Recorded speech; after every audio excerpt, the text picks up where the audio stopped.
बहुत समय पहले की बात है। एक छोटे से गांव में गोपाल नाम का किसान रहता था। गोपाल सीधा सादा और ईमानदार इंसान था। उसकी एक ही बेटी थी, सुहानी। वह सुंदर, संस्कारी और विदुषी थी।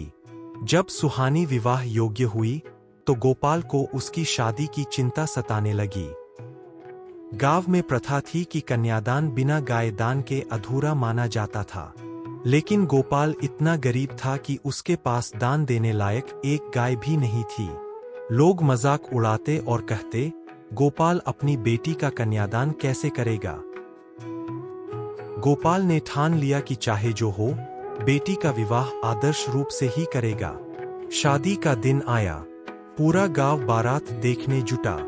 वरमाला के बाद जब कन्यादान का समय आया तो पंडित जी ने कहा, दान बिना गाय के अधूरा रहेगा। सब लोग गोपाल की ओर देखने लगे। तभी गोपाल मुस्कुराया और अपनी बेटी का हाथ पकड़कर बोला, आज मैं अपनी बेटी का ही विचित्र कन्यादान कर रहा हूँ। यह गाय से भी बढ़कर है। मैं इसे केवल एक अच्छे पति को ही नहीं सौंप रहा, बल्कि एक ऐसी संतान को सौंप रहा हूँ जो सद्गुणों, संस्कार और विद्या से परिपूर्ण है। यही सबसे बड़ा दान है। पूरा मंडप स्तब्ध रह गया। दूल्हा और उसका परिवार भावुक हो उठे। दूल्हे ने गोपाल से कहा, काका, आपका यह विचार ही सबसे पवित्र दान है।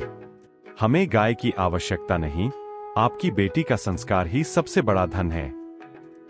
उस दिन गांव ने समझा कि असली कन्यादान सिर्फ रस्मों से पूरा नहीं होता, बल्कि बेटी के अच्छे संस्कार ही सबसे बड़ा दान होते हैं। तभी से लोग इसे विचित्र कन्यादान कहने लगे। सच्चा दान केवल वस्तुओं का नहीं होता, बल्कि संस्कार, शिक्षा और आदर्श का दान ही सबसे महान होता है।